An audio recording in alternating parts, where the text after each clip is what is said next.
How's everyone doing? This is Joe with Ohio Wood Burner, and today, guys, I want to talk to you about my wood supply. And I had a question from Daniel Atkins out in the Pacific Northwest. Would I start taking tree service wood to make into firewood to sell? And the short answer is no. No. I'm not condemning tree service wood, and there's a lot of firewood out there being made with it, and it's responsible. It's not just getting thrown into a landfill. Someone's able to create a product out of it and sell, but it just isn't for me. Even with my Eastonmade axis, and that's what started this discussion. Now that I can handle bigger, tougher, uglier wood, would I start taking in tree service wood? And the answer is no. And I want to give to you my reasons why. So when I started coming up with the idea for Ohio Wood Burner, I thought there's got to be a way to add value to firewood. And I look at firewood as a commodity, just like anything else out there. A barrel of oil, is a commodity, and it can have value added to it to become motor oil or gasoline. A cantaloupe or a tomato, is a commodity, but you can add value to it to make it worth much more than what it is as a commodity. And I believe that the same thing can be said for firewood. There's nothing wrong with volume production, and that's what I would argue is a commodity when you're creating firewood. Value added is when you can split it small, make it a bundle and sell it as a bag or bundled firewood, season it out, stacking it, letting it sit for 6 months to a year before the moisture content comes down, consistent lengths and sizes, consistent splits. The species can be identified, or it can be a species-specific delivery, okay? All of these things add value, and that is the foundation of how I am trying to make a living selling firewood. The one thing I have learned is that it is easy to sell firewood, but, can you make a living out of it? And my whole business model revolves around a small single proprietor. Mostly, I do have some high school kids that help me. Can a small single proprietor be successful selling firewood? And I started just like everyone else, with a poolin and a pickup, literally. Chainsaws and then a hydraulic splitter, and then to the super splitter, and then to the Japa, and then to the Bobcat that you see over my shoulder, the Eastonmade axis, and now expansion. So I did all this by creating this business model revolving around value added firewood. So starting with value added firewood, I think the requirements are it has to be consistent in length and split. The split has to be smaller than what people are usually thinking of when you think of firewood for heat. And the species, I think you got to stick to your premium species, what I call the big four: oak, ash, cherry, maple. Of course, I run into hickory, locust, okay, beech. There's a lot of very good hardwoods out there. So it's, but you mostly stick to the big four.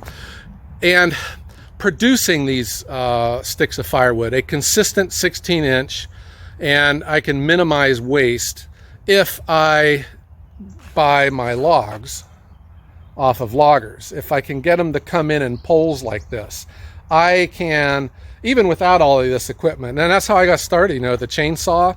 I just started cutting my blocks, and I would get out the splitter and start splitting. And it just is so much easier that way. The big trade-off, though, is that you gotta pay for this stuff. And most people, I think you still are going to have to pay for tree service wood, but if you get big enough, if you become reliable enough, you can find a good relationship out there with a tree service company that you'll get the wood for free. But then that's where the trade-off starts. I got let me turn it. I think this was a joke that came in. This is what I think of when I think of tree service. Okay, this is just a massive oak that got dropped off here. I think it was a joke because they know how I am with big wood. But you know, here you go. This is a 38-inch on the stump oak. And when I think about the labor it's going to take me to make this into firewood, you know, I'm going to have to cut it into 16 inches, and then I'm probably going to have a big section of offcut, and then the splitting, you know, cutting through all this.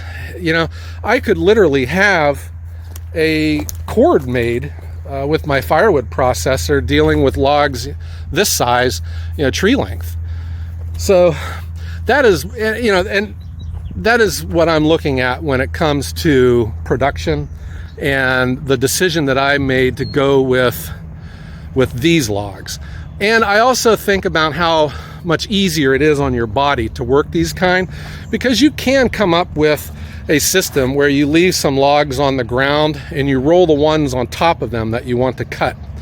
Use like these bottom ones as sacrificials, you know, but that keeps you from bending over, making all these cuts on your back, you know, versus, you know, just looking at this thing here, my back starts to ache. All right, so that is what I'm talking about when I'm looking at production. I just can't make firewood for the year, sell it, and then I'm done, you know, and then I'll start making it again next year.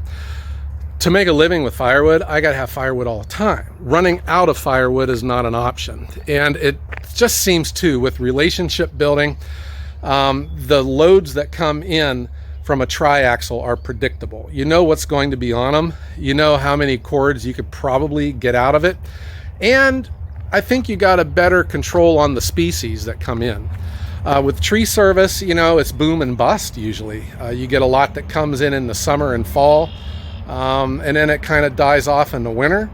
So, and then too, you know, you get a lot of mystery species. And I am not an expert, but I'm pretty good with species identification. You know, there are still some trees out there I was like, I don't know what the heck this stuff is. And you know, if you are going after restaurants, okay, it's nice to know what your species are that you're sending them. You don't want to give them anything gross, anything inferior.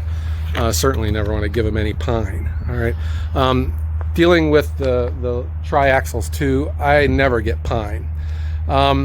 The other big thing that I've noticed a benefit with buying your logs versus tree service are insects. So I think you can assume, but you know, it's not always the case. You can assume that the trees that are coming in from the loggers were probably green when they were cut down. So there's not very much rot in them, and there's very little ants. Tree service, you know, I don't know what the percentage of the trees that they cut down that are diseased or dying or dead. But you know, that's where you start getting ants. And then depending on how you're going to do your firewood, if you're just leaving it in a big pile and scooping it up with a front end loader, dumping it into a dump truck, hauling it off to a customer and dumping it, they're getting all those insects. And that's a good way to lose a customer. Here, you know, okay, we're dealing with wood, so you know there's bugs in here. But you know, the ants are at a minimum. And you can see a log coming, you know, if it does have some rot in it, where there's probably going to be some infestation in it. I just cut them up and I take them out into the field and just leave them out there. I get them away from the house and get them away from the rest of the wood. So, you know, it just seemed to me, in order to make a living selling firewood, that triaxles were the way to go. So these are mill rejects, or these are just tops, or you know, the stuff that was too small to take to the mill that come in on the triaxles. So you know, it helps to have a place. Well, I guess this would be regardless if you want to get your wood from a tree service or if you want to get your wood off of a triaxle. It pays to have a yard where they can get in and get out without getting stuck in the mud, or you know, having to back up around basketball hoops, okay, kind of like my place here. You know, that is still, I think, the same between the two. But for me, you know, now that, and you know that if you've been with this channel, you know that I have struggled getting logs in. We had trouble with COVID, just me not being able to get relationships with loggers to get logs to come in. And then when I did have this set up pretty good, my one logger was in an accident and totaled his rig. So there's all sorts of things out there that can happen, to ruin a perfectly good plan. But that is how I am trying to make a living here. And I am willing to spend, $500 to $600 a triaxle for wood, because the margin that I'm creating with value-added firewood is much, much higher than if I were selling commodity type firewood. And and that's where I think the benefit would be, though, if you are getting your wood for free, you selling it at a commodity price, maybe $150, $180 a cord, there's still money to be made. But that is where I'm thinking of me here, who's doing the majority of the work. That is a lot of labor and effort and energy that I'm asking my 50 plus body to have to do. All right. And that's where, I thought having the machines to do this work for me, and having a type of wood that's easier to work, would allow me to get to where I'm trying to. Okay. So that's what I wanted to talk to you. Am I, or would I take tree service wood? No. Maybe. I would not say totally no. If they were to show up with, some 4 to 8 foot lengths of cherry or apple or something, heck yeah. But largely, and I have been out, with my truck that has, firewood down the side of it, and I've been approached by companies. Do you want, you want to work out an agreement here where we can dump wood off? And I just tell them no thanks. But I do have friends that I had referred them to. I never just tell anyone no. I'm always trying to help them out, because you never know when it's going to come back to you in a positive way. Okay, that is what I'm talking about, though, guys. Buying my poles, that's for me. Tree service, no. I would rather go out and buy my firewood already made before I do with that. Just too much labor and too much unknown. For a premium value-added product, consistent length, split, and species, this is my method right here, and I'm going to stick with it. All right. So I hope that you guys appreciate this. I love to hear your comments down below, and don't forget to check out our online store. We got t-shirts and stickers for sale. All right, guys. I hope that everyone has a great day.